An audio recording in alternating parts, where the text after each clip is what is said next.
And welcome to sunny Wales, guys, and it's time again for that annual pilgrimage to Bike Park, Wales.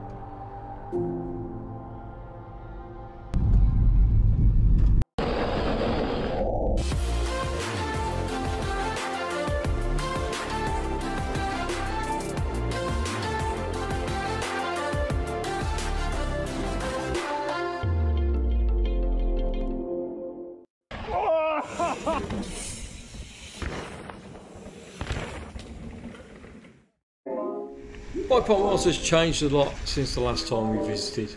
So instead of buying a daily pass, you can now only do a morning pass or an afternoon pass. So we've got an afternoon pass for the uplift, and we decided to do the Beast of Burden track, session a few of the upper trails before we go back down to get the uplift. Ready? Before hitting some of the harder trails today, we're going to warm up on the blues. Yes, you can hear me braking. That's because at bike parks things run a lot quicker. First run, overcooking it into the corners, you have to do some braking. Look at these birds. Going into these first blue warm-up trails, you definitely notice these machine-built trails. These corners are amazing, hardly any braking bumps, bliss. After spending the morning on the hills and sessioning the top trails, we decided to hit the green trail and head back down to the visitor centre where we're going to get our first uplift.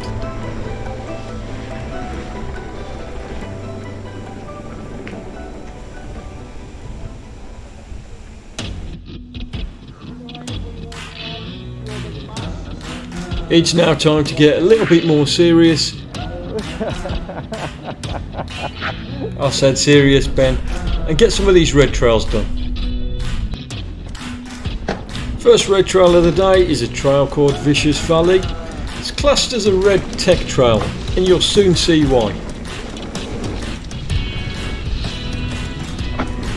It seems backwards and counterintuitive, but sometimes it is better going faster over some of these rock gardens.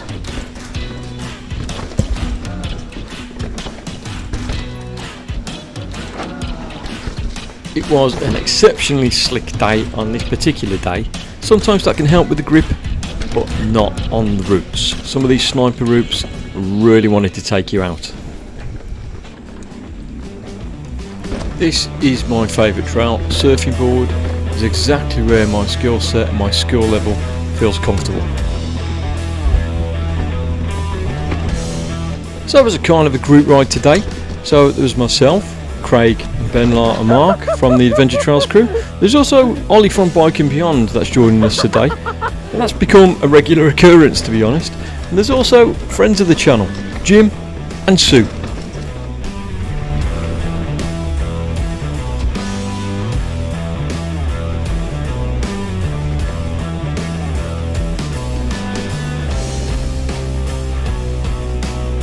This section of the trail is at the end of some of the other trails, which heads back down towards the uplift. It's flowy, it's wide, it's grippy. Time to get a bit of lunch.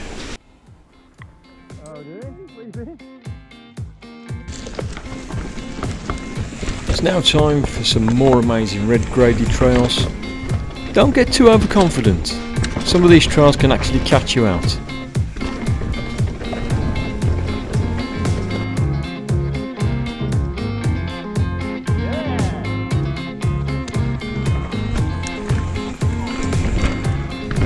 This is one of the new trails that I'd never ridden before, and these can catch you out. Oh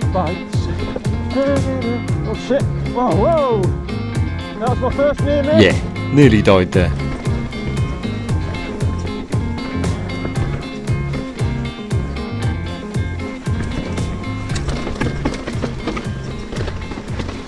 Wow!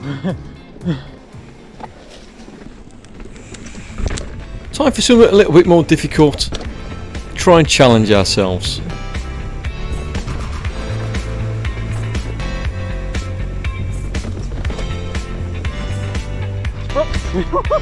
First part of this trail is fairly easy. It's fairly techy with a few jumps. Oh, fuck no. As you can see, it starts to get a little bit more janky, a little bit more difficult. Proper rim ding down there.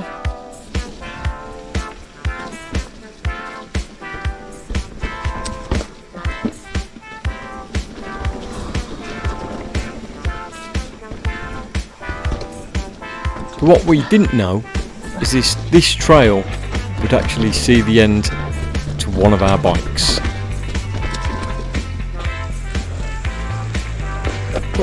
Fuck yeah!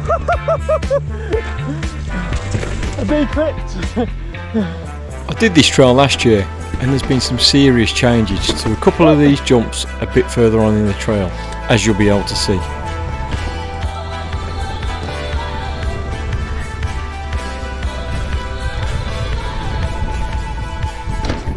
Fucking hell. I remember that being a little bit more tame. Nice. Yeah. Jesus, I bottomed out then. Yeah, right back. Where's Jim? Let me hand you over to Ben Law on how to change a tube. So what's happened here is there's a thing inside there that's like it's like a tube.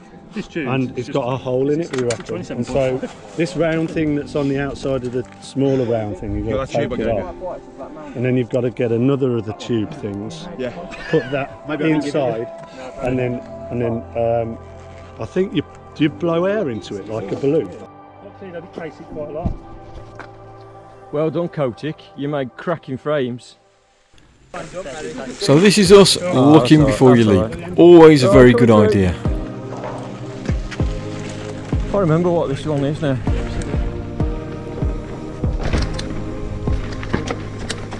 So I don't normally moan about bike manufacturers. I think they do a fantastic job.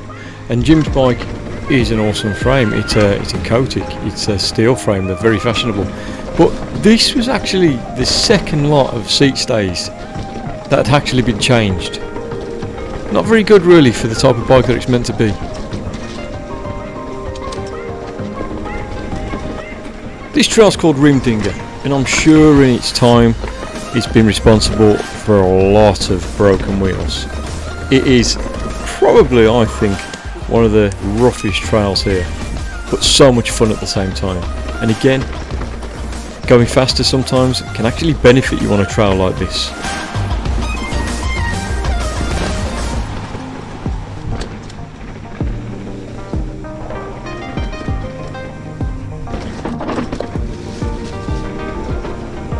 Hope you've enjoyed these videos, guys.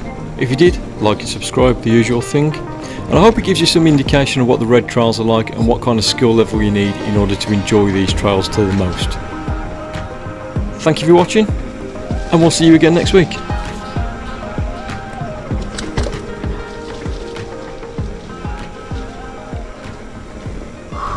Hello, Sue.